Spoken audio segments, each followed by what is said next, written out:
I think I know where you guys are coming from if you fished last week. You're probably saying, hey, man, I caught a ton of fish. I just didn't get those big ones. What's going on?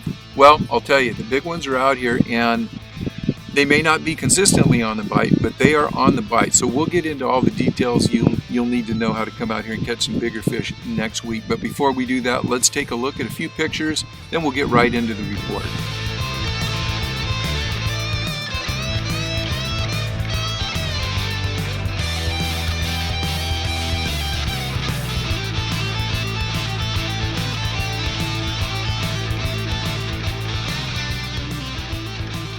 Hi everyone, thanks for joining me. You're watching In Deep on the Delta. This is the weekly report for October 17th.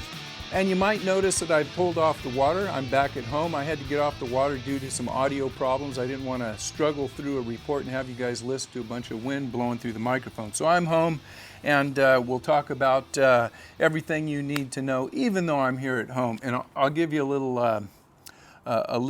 reminder of what I'm going to talk about coming up. You guys know that I generally film my reports Wednesday, so it's Wednesday morning. I was out today from about daybreak till about 11 o'clock. And I'll tell you, that front that came in, if you guys can remember back a day or two to last Wednesday, fishing was unbelievable on the Delta. It broke loose. I'll tell you about that coming up. Let's go through a little river news, then we'll get into the stripers and the largemouth bass. So I want to make sure that everybody knows the last Basshole team tournament for 2024 will be held this Sunday, October 20th, out at Russo's. I'm going to be out there for the weigh-in, so if you guys see me out there, make sure you stop by and say hi, give me a little report, maybe let me take a few pictures, and I'll try to get a recap for that final tournament of 2024 for the Basshole tournament series. Now, if you're planning on fishing the 2025 circuit, remember, November 3rd, coming right up, is the first tournament for the 2025 Basshole Team Tourney circuit. If you have any questions, give Rob a call out at the Basshole. He's at 925-813-9485, and I know Rob is pretty excited about next year. He's going to have some evening tournaments, and he'll have the pro-ams, he'll have the teams, and I think it's going to be a good circuit. Let's get right into river conditions, and we're looking at water temps last week from anywhere from about 68 to 72 degrees. Clarity in the South Delta, I've had reports saying 2 to 4 feet. Central Delta, I've seen 5 to 7 feet water clarity. Frank's track, I talked to Rob just yesterday. He said it's crystal clear, so I don't know what that means, probably 8 to 10, 12 feet. There's been an influx of salmon into the system. Along with those salmon came an influx of sea lions, and I guess the good thing about having all the sea lions in the system right now is that there's enough salmon and enough striper where the sea lions are basically being fed pretty well without messing around with the largemouth bass. Weekend pressure has been, I'd say, fairly heavy for this time of year, especially from Lads out to Prisoners Point. There's a lot of local striper anglers that are fishing, especially up and down the channel there. Weekdays have been super low pressure. It's been a lot of fun out here. Weather has been great, so and along with the fishing, both the stripers and the largemouth bass have been, I'm going to say, from good to very good. There have been some fair days. It's kind of just depends on the day that you're out here. As these fronts move in and out this time of year, you can go from one day being just exceptional to the next day being, hey, what the heck's going on? You guys already know the Delta, though. So, talk about the stripers. My buddy Fish King was out last weekend. He's a weekend guy. He's working 40 hours a week. And he was fishing that area from Lads to Prisoners Point, fishing up and down the channel, fishing all the points and things. He said there was just a ton of pressure out there, and he feels that kind of put a little kibosh on the fishing. There's a lot of cruisers up and down the channel. Everybody's catching a few fish, but because of all the traffic, it was kind of difficult to fish, at least down around Stockton out to Prisoners Point. Now, I know the guys that are out farther are still doing very well. I got a report from Rob. He's saying that A lot of stripers are in and around the area of Frank's Track. Nathan and I, my son, have been out quite a bit, and we've been fishing the Central Delta, and they're infiltrated all over the Central Delta. Now, the fish that we're catching while we're bass fishing are, I'm going to say, on an average, 12 to 15 inches. They're shorts, but we have almost on a daily basis, when we do a little striper fishing, we do find legal fish. Most of those fish are 18 to 20 inches, 22 inches. Now, Fish King also said that, you know, although there was a lot of traffic up and down the Central Delta on the channel, everybody's still catching a few stripers.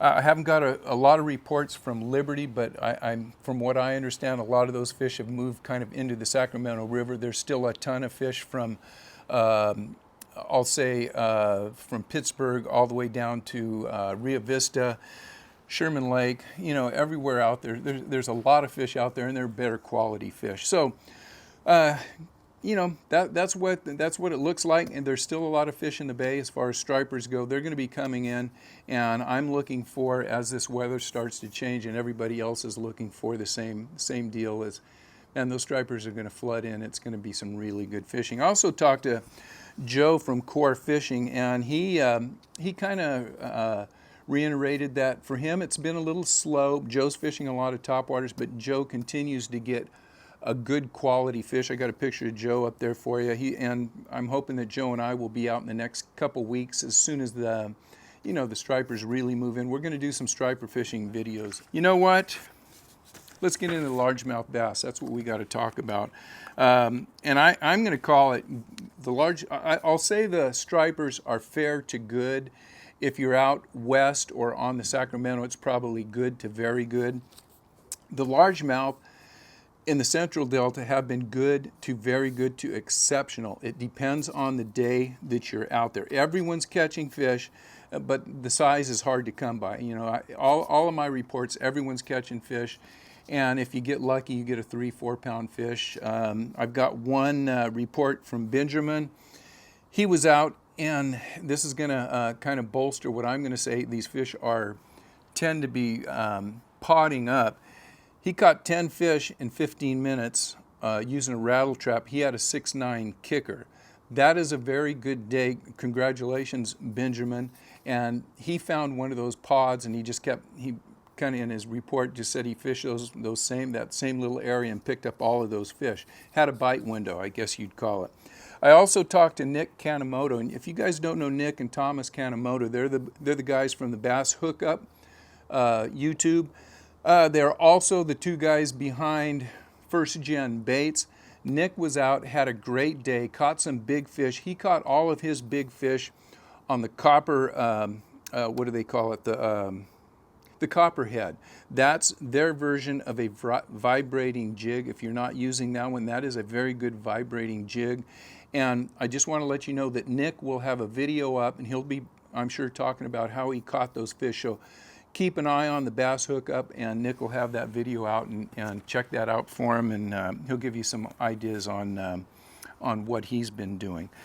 Also, my buddy Michael from Bait Chuckin', and if you're not familiar with Bait Chuckin', it is a YouTube site. Michael is one of the top plastic bait pourers in Central California. Michael and I have been kind of talking back and forth for a couple months. We have a video planned, and we're going to talk all about Cincos, how they're made, why some of them are soft, why some of them are rock hard, why some of them sink, why some of them float. We'll talk about everything that goes into making these Cincos, and that'll give you some information, so you'll have a better understanding of what your style of fishing needs. Do you need a Yamamoto? Do you need a Bass Pro Cinco? So on and so forth. But that's Michael from Bait Chuck, and I got his picture up there. He got a 4-pounder, and obviously he's throwing plastics.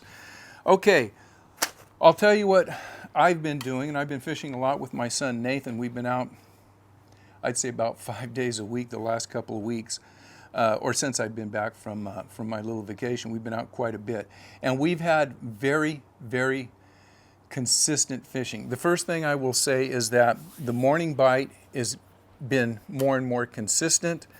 The only thing that's not consistent about the morning bite is how long it's going to last. You have to be out there now right at the change of light. Generally, as the sun comes up, you're going to have 15 minutes to 45 minutes of good topwater action.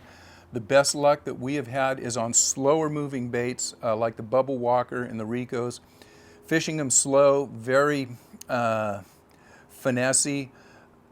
Give them a twitch, letting them pause, give them a twitch, letting them pause, and you'll get some nice strikes doing that in the morning. We haven't had a whole lot of luck with our whopper ploppers, our walking baits, the big walking baits, the rovers and the spooks. We haven't had a lot of luck at all with buzz baits, but I know I am getting reports from guys that are saying, you know, they're still picking fish up with frogs or picking fish up with buzz baits. Actually, Rob, let me show a couple pictures of Rob's big fish that he's been getting. He's been getting some fish either frogging open water, or he's doing a lot of pitching, and he's got fish up to over 7 pounds with those two techniques this week. He is, I believe, fishing mostly in the afternoon. I'll tell you that Nathan and I have been fishing primarily Thule Islands, and we are fishing the drop-offs on the outside of the vegetation in 5 to 8 feet of water. That has been, no matter if we are in White Slough, Old River, on the channel, wherever it may be, that has been our sweet spot. 5 to 8 feet of water outside of vegetation, especially on the Thule Island points. And we're really chasing a little bit of breeze. If there's no breeze during the course of the day, we'll run around, and anywhere we see a breeze, we will fish that breeze. We're looking for moving water. The moving water has been especially prevalent on the tips of the island points. So you guys know what we're talking about. You'll be fishing down the island, and you look out towards the tip, and you'll see, like, well, we'll call it a small riptide. You can see the water moving a little quicker. There are both largemouth bass and stripers holding in that moving water. So what we have been doing is, when we get to the points, we'll not only throw into the point, but we'll throw off into the deeper water using jerk baits, rattle traps, paddle tails for the stripers, and on the inside we'll be using worms. We've caught some fish on some chatterbaits. Jerk baits have been doing the heavy lifting for us, and we've caught some nice fish on jerk baits. So hit those islands, hit the island points, and make sure you are pulling offshore the islands and hitting that deeper water on the edges. You know, I've talked about this for the last month since we've kind of gotten the fall, and we've had some of these fronts come in. I'm telling you, man, I'm going out, there's a front coming in, I'm gonna hit that front, I'm gonna catch a bunch of fish, and I'm gonna be a hero. And it hasn't paid off for me very much in the last month and a half. Well, I got up this morning, and remember, today is Wednesday, the day before the report comes out. Had a little, you know, there's a little something going on, said it was going to rain. I was going out primarily to film my report, so I wasn't really keen on, you know, going out and having to come in and refilm it like I'm doing now. I thought I was going to get rained out. Well, I got out there. It was absolutely beautiful. Got out there at daylight. I caught a few fish, nothing crazy. I think I got one about 3 pounds. I pulled a couple of dinks and a couple fish in that 1.5 to 2 pound, all on top water, all on the Bubble Walker. And I switched location, and as I was switching locations, I noticed that the breeze picked up a little bit. I noticed that there was a bunch of cloud cover came in, and I'm noticing that it's not getting any warmer, so I think a little bit of chill kind of moved into the area. By the time I got to my new area, it was sprinkling. That front that came in turned these fish on like you would not believe. For the next 2 hours, I was getting a fish on, it kind of went in 15-minute spurts. There might be 15 minutes where I would get a fish on every second or third cast. Then it slowed down a little bit. Maybe it was every fifth or sixth cast. Then it would speed up, you know, kind of up and down. But for 2 hours, the fishing was just unbelievable. I've got a few releases here. I pulled some, I kept a few fish in the box just to show them off. I planned on doing that while I was out on the water. And I just want to let you guys know, these, I very seldom keep fish in my fish box. These are 3 of the last fish that I caught. They were all caught in about a 20-minute time frame, and they were all released within that 20-minute time frame. So I'm not running around with a bunch of fish in my box. And as you can see, they're all solid fish, all taken on top waters. And just, you know, I don't think I caught a fish over 4 pounds, but I bet I caught 7, 8, 9, maybe 10 fish between 3 and 4 pounds, just solid Delta studs. It's a matter of time before I get, or anyone out there fishing as much as I do, has a day like this, and it's just a matter of time before you get those 6, 7, 8 pounders. But I'll tell you what, the bite lasted about 2 hours. Man, as of Wednesday morning, the fishing was just excellent. Now, can you find that bite? Probably not. I think it was all related to the weather front that came in. But here's the thing. Make sure you're on the water. I go out an awful lot. I have my good days. I have my bad days. But it's those good days that keep me coming back. And I know some of you guys get discouraged. You're not able to go out as much as I do. But keep getting out there. You're going to find one of these days when you think, man, I don't know if I'm going to go. It looks like it's going to be a little rain. It looks like it's going to be windy. Don't sit on the couch. This is the time of year to get out there and go. No matter what the weather is, you may have to fish through these fronts, and the fronts may produce bites that they're not going to be 2 hours long. They'll be 15 minutes, maybe a half an hour. But really on the Delta, the potential for that 15-minute or half an hour bite, that'll make your day. Believe me, I had so much fun this morning. I'm jacked up about going out every morning now, and we'll deal with family issues as they arise, I guess. But that's the report for this week. Man, get out there, do yourself some fishing, have some fun. If you see me out there, say hi. Hopefully I'll see you guys out at the Basshole tournament on Sunday out at Russo's. And until then, get out, have some fun, good luck. We'll see you guys on the river.